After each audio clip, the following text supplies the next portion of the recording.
Hi there, it's Sandra here, and it's freezing outside, it's cold, it's dark, it's wet, so I've decided to record this inside today. And the topic I want to talk to you about today is all about earning the right to lead. And quite often we are promoted into a position and we're given these fancy titles, aren't we?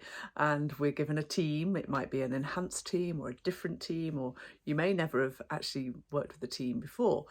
And I want you to sort of shift your thinking about how am I earning the right to be here? So whilst you might have the positional authority to sit there is that the right way? What else can you do to be mindful about what it is that your team needs to be engaged, to be motivated, to be inspired by you?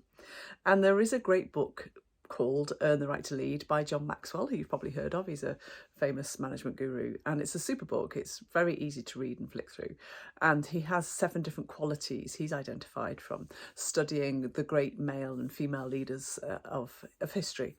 And there's some really lovely qualities in there around courage and character, around vision, around service, around action, and some others. I think there's about 7 altogether.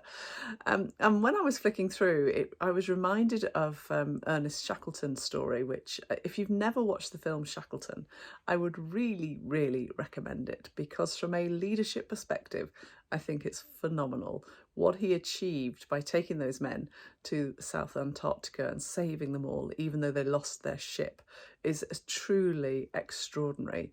And one of the stories that really sticks out for me was he realised that they were running out of food. A lot of it had gone down on the ship, and he needed the men to survive the winter. So what he decided to do was to encourage them all to eat seal meat. Now, apparently seal meat does not taste very nice at all. So he very cleverly pinned a notice on a board and said, seal meat reserved for the exclusivity of the leaders. And of course, he knew it would cause uproar. What do you mean it's just you? That's not fair, blah, blah, blah. We want some. So, of course, the men ate the seal meat as well. And this is one of the reasons that they survived through the hellish winter. And he also managed to get a small dinghy that they'd saved. It's not a dinghy, whatever the phrase is, a rowing boat perhaps, across the Southern Sea to South Georgia, where he eventually got a ship out to save the rest of the men that had been left behind. It really is quite staggering, his belief, his service to those men, his absolute determination that he wouldn't lose a single man, and he didn't. A really great story about that. And I guess it just makes me think, sometimes we can step into a position of, well, I'm the boss.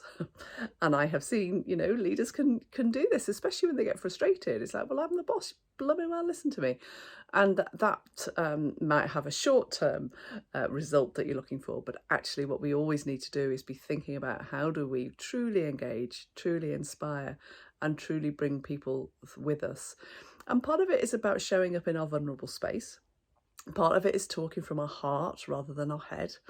Part of it is really getting to know our team as individuals as well as a unit, and what are their values, what do they care about, what are their motivations, where are they triggered, what's their ambitions, and am I enabling them to flourish?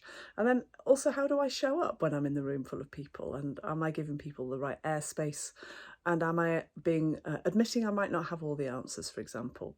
There's a lovely little checklist I've got, which if you're interested, let me know and I can send it to you, which looks at things like your level of competence and credibility, the way in which you serve your teams, the clarity of your vision, and whether people would walk on hot coals for you. I did a 360 recently for a client, and that was one of the phrases that we used, that the team would actually work on hot coals for this individual, which is amazing, isn't it? I think we would all want that.